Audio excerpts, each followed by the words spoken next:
तर मातोश्रीवर गेलेले कोण हे मला माहित नाही असं जरांगे पाटील म्हणाले। मराठ्यांचं आंदोलन कुठेही सुरू नाहीये असं जरांगेंनी स्पष्ट केलंय।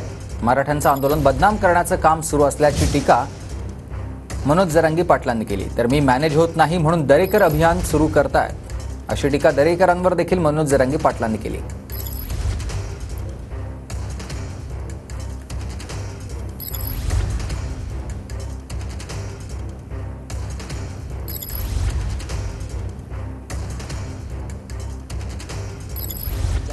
ते काय मला माहित नाही, जाऊ द्या। मी आता सांगितलं ना, म्हणजे मी बघितलं नाही, मला माहित नाही।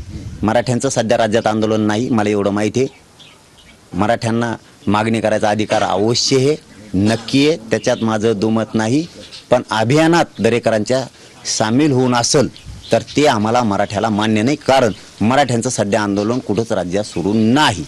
मराठ्यांचं आंदोलन राज्यात सुरू नाही म्हणजे याचा अर्थ असा होतो, मराठ्यांच्या आंदोलनात दरेकराला फडणवीसला फूट पाडायची आणि मराठ्यात मारामाऱ्या लावायच्यात किंवा मराठ्यांच्या आंदोलनात यांना दंगली घडवून आणायच्यात मराठ्यांच्याच हातानं। दरेकर अभियान सुरू झालं, मनोज जरांगेंना उघडं पाडायला, बदनाम करायला दरेकरांचं आणि फडणवीसांचं अभियान सुरू झालं।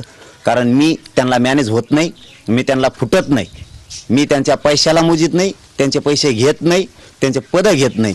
मग काय करायचं तर याला काही जण हाताखाली धरून बदनाम करायचं मला आणि समाजापासून लांब करायचं।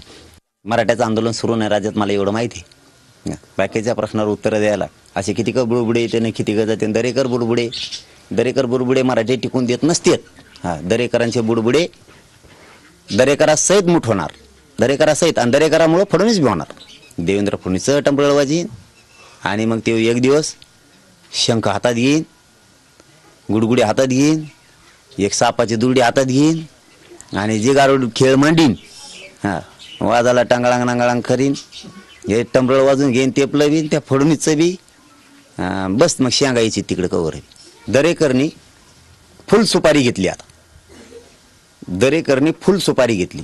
मीडियात बोलत होता तोवर वेगळं होतं, बोलणं चालणं चालू असतं, राजकारणात वार प्रतिवार असते। पण ज्या अर्थी दरेकर बुडबुडे उभा करायला लागलाय, आता मात्र दरेकर फडणवीसांना खाली टेकविल्याशिवाय राहत नाहीत। दरेकर पूर्ण फडणवीस साहेबांचं करिअर संपवल्याशिवाय गप्प बसत नाही। आता आंदोलन सुरू असताना सुद्धा आपलं सुद्धा इथलं परिणाम सरकारला भोगावं लागणार।